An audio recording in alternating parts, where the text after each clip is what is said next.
സാധാരണയായി മഴക്കാലത്തും കർക്കിടക മാസത്തിലും കഴിക്കുന്ന ഉലുവാപ്പാൽ ഉണ്ടാക്കാം ഇന്ന്. പലരും പലതരത്തിലുണ്ടാക്കുന്ന ഉലുവാപ്പാൽ ടേസ്റ്റിയായി സിമ്പിളായി എങ്ങനെ ഉണ്ടാക്കാൻ നോക്കാം. ഇതിനു വേണ്ടി 1.5 ടീസ്പൂൺ ഉലുവ എടുക്കുക. 1.5 ടീസ്പൂൺ ഇല്ല, 1 ടീസ്പൂണും കുറച്ചും, ഒരു 1.25 ടീസ്പൂൺ എടുക്കുക. ഇത് നന്നായി കഴുകിയെടുത്ത് വരാം. ഇതേപോലെ നന്നായി കഴുകിയെടുത്ത ഉലുവയിലേക്ക് ഉലുവ മുങ്ങാൻ പാകത്തിൽ വെള്ളം ഒഴിച്ച് ഇത് സോക്ക് ചെയ്ത് വെക്കാം. ഏറ്റവും കുറഞ്ഞതൊരു 8 മണിക്കൂറെങ്കിലും ഇത് സോക്ക് ചെയ്ത് വെക്കണം. ഞാൻ ഈ ഉലുവ ഓവർനൈറ്റ് സോക്ക് ചെയ്യാൻ വേണ്ടി വെക്കുവാണ്. ഇനി ഇത് അടച്ച് വെച്ച് നാളെ എടുക്കാം. ആരോഗ്യ ഗുണങ്ങൾ ഏറെയുള്ള ഉലുവ ചെറിയൊരളവിൽ ദിവസേന കഴിക്കുന്നത് നല്ലതാണ്. രാവിലെ ആകുമ്പോഴത്തേക്കും ഉലുവ നന്നായി സോക്കായി വന്നിട്ടുണ്ട്. ഉലുവ കൂടുതൽ സമയം സോക്ക് ചെയ്ത് വെക്കുന്നത് പെട്ടെന്ന് അത് വെന്ത് വരാനും ദഹനം മെച്ചപ്പെടുത്താനും സാധിക്കും. സോക്ക് ചെയ്ത് വെച്ച ഉലുവ ആ വെള്ളത്തോടു കൂടി തന്നെ ഒരു പാത്രത്തിലേക്ക് ഒഴിച്ചു കൊടുക്കുക. ഇതിലേക്ക് 2 അല്ലി വെളുത്തുള്ളിയും കൂടി ഇടാം. 1/4 ടീസ്പൂണിൻ്റെ അത്രയും അളവ് വരുന്ന കുരുമുളകും കൂടി ഇടാം. 1/2 ടീസ്പൂൺ ജീരകവും കൂടി ഇടാം. 1/4 ടീസ്പൂൺ മഞ്ഞൾ പൊടിയും കൂടി ഇട്ട് കൊടുക്കുന്നുണ്ട്.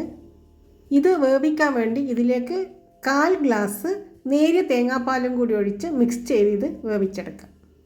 ഉലുവ കഴിക്കുമ്പോൾ അത് നമ്മുടെ ദഹനത്തെ കുറച്ചുകൂടി മന്ദഗതിയിലാക്കും. ദഹനം മെച്ചപ്പെടുത്താൻ വേണ്ടിയാണ് വെളുത്തുള്ളി, കുരുമുളക്, ജീരകം ഇട്ടത്.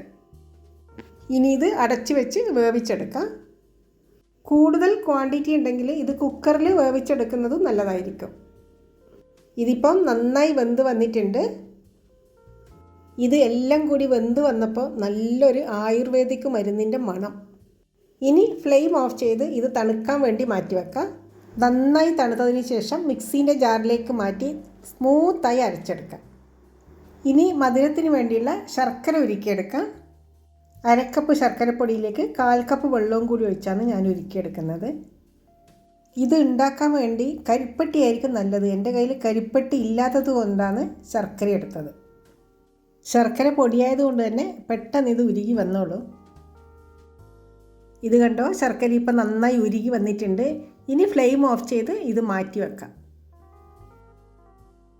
ശർക്കരപ്പാനി മാറ്റിയ അതേ പാത്രത്തിലേക്ക് അരച്ചു വെച്ച ഉലുവയില്ലേ, അതിട്ട് കൊടുക്കുക.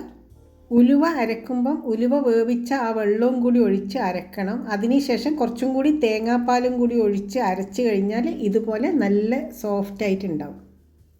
കട്ടിയിൽ അരച്ചെടുത്ത് കഴിഞ്ഞാൽ നമുക്കത് കലക്കിയെടുക്കാൻ ഭയങ്കര ബുദ്ധിമുട്ടാവും. അതുകൊണ്ട് ഇതേപോലെ കുറച്ച് തേങ്ങാപ്പാലും കൂടിയോ അല്ലെങ്കിൽ വെള്ളവും കൂടി അരച്ച് ഒഴിക്കുന്നതായിരിക്കും നല്ലത്. ഉലുവ അരക്കുമ്പോൾ ഒരു വഴുവഴുപ്പല്ലേ, അത് മിക്സിയിലൊക്കെ അങ്ങനെ പറ്റി പിടിക്കും. അപ്പോൾ തേങ്ങാപ്പാൽ ഒഴിച്ച് അരക്കുന്നതായിരിക്കും കുറച്ചും കൂടി നല്ലത്. മിക്സി ജാറിലേക്ക് 1/2 ഗ്ലാസ് വെള്ളവും കൂടി ഒഴിച്ച് അതും കൂടി ഇതിലേക്ക് ഒഴിച്ച് ഇത് നന്നായി തിളപ്പിച്ചെടുക്കാം. ഉലുവാപ്പാൽ ഇതേപോലെ ഉണ്ടാക്കുമ്പോൾ ഇതിന് കയ്പ്പൊന്നും ഉണ്ടാവില്ല, നല്ല ടേസ്റ്റ് ആയിരിക്കും. ഉലുവ കഴിക്കുന്നത് കൊളസ്ട്രോൾ റെഡ്യൂസ് ചെയ്യാനും ബ്ലഡ് ഷുഗർ മാനേജ് ചെയ്യാനും ഒരു പരിധി വരെ ഹെൽപ്പ് ചെയ്യും.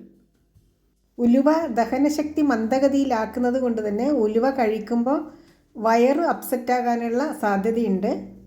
അതുകൊണ്ട് ഇത് രാത്രിയിലെ ഒരു നേരത്തെ ഫുഡായി കഴിക്കുന്നതായിരിക്കും നല്ലത്. ഉലുവ കഴിച്ചതിന് ശേഷം വേറെ ഒന്നും കഴിക്കാതിരിക്കുന്നതായിരിക്കും നല്ലത്. ഉലുവ നന്നായി തിളച്ച് വന്നതിന് ശേഷം 1/2 ഗ്ലാസ് നേരിയ തേങ്ങാപ്പാലും കൂടി ഒഴിച്ച് നന്നായി തിളപ്പിച്ചെടുക്കണം. ഇത് എല്ലാം കൂടി തിളച്ച് വന്നതിന് ശേഷം വേണം ഈ നമ്മൾ ഉരുക്കി വെച്ച ശർക്കരപ്പാനി ഒഴിച്ചു കൊടുക്കാൻ. ഇനി ഇതെല്ലാം കൂടി വെന്ത് തിളച്ച് വരണം. 1/2 കപ്പ് ശർക്കരപ്പൊടി എടുത്തില്ലേ, അത് ഇതിന് കറക്റ്റ് മധുരമാണ്. ഉലുവക്ക് നല്ല കയ്പ്പാണല്ലോ, മധുരം കുറച്ച് മുന്നിട്ട് നിൽക്കുമ്പോൾ ആയിരിക്കും ഇത് കഴിക്കാൻ നല്ല ടേസ്റ്റ് ബാലൻസ് ചെയ്യാൻ വേണ്ടി ഒരു നുള്ളു ഉപ്പും കൂടി ഇട്ട് കൊടുക്കുക. ഒന്നും കൂടി നന്നായി മിക്സ് ചെയ്തെടുക്കുക. നല്ലൊരു ഫ്ലേവറിന് വേണ്ടി ഏലക്കാക്കുരു, പഞ്ചസാരയും കൂടി പൊടിച്ച പൊടിയും കൂടി ഇട്ട് കൊടുക്കുന്നുണ്ട്. ചുക്കുപൊടി ഉണ്ടെങ്കിൽ അതും കൂടി ഇട്ട് കൊടുക്കുക. ഉലുവ കഴിക്കുന്നത് മുടി വളരാൻ സഹായിക്കും. ഉലുവ ദഹനത്തിനെ മന്ദഗതിയിലാക്കുന്നത് കൊണ്ട് തന്നെ ഇത് കഴിച്ചാൽ വിശപ്പ് കുറവായിരിക്കും. ഇത് മുടി വളരാനും സഹായിക്കുന്നുണ്ട്, ഹോർമോണൽ ബാലൻസിനും സഹായിക്കുന്നുണ്ട്. ഇനി ഇതിലേക്ക് നല്ല കട്ടിയുള്ള 1/4 ഗ്ലാസ് തേങ്ങാപ്പാലും കൂടി ഒഴിക്കാം. കട്ടി തേങ്ങാപ്പാൽ ഒഴിച്ചതിന് ശേഷം പിന്നെ ഇത് തിളപ്പിക്കേണ്ട ആവശ്യമില്ല. നന്നായി ഇളക്കി യോജിപ്പിച്ച് ഫ്ലെയിം ഓഫ് ചെയ്ത് വെച്ചാൽ മതി. ഇതിൻ്റെ ചൂടിൽ തന്നെ തേങ്ങാപ്പാൽ വെന്തോളും. ഉലുവാപ്പാൽ കഴിക്കുമ്പം ഇളം ചൂടോടെ തന്നെ കഴിക്കണം. അത് രാത്രിയിൽ കഴിക്കുന്നതായിരിക്കും നല്ലത്. ഫ്ലെയിം ഓഫ് ചെയ്തതിന് ശേഷം ഇതിലേക്ക് 1 ടീസ്പൂൺ നെയ്യും കൂടി ചേർക്കുന്നുണ്ട്. നെയ്യും കൂടി ഇട്ട് ഇളക്കി യോജിപ്പിച്ചെടുത്തു കഴിഞ്ഞാൽ ഉലുവാപ്പാൽ കഴിക്കാൻ വേണ്ടി റെഡിയായി.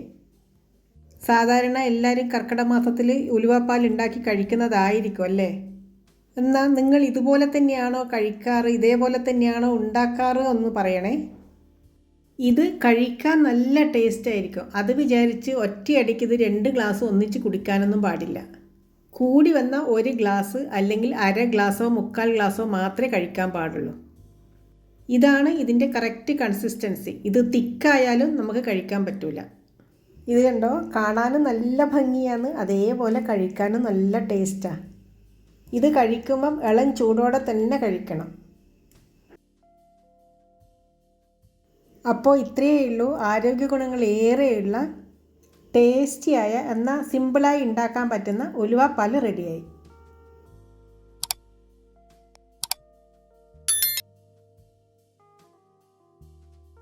Okay friends, bye bye. Thank you for watching.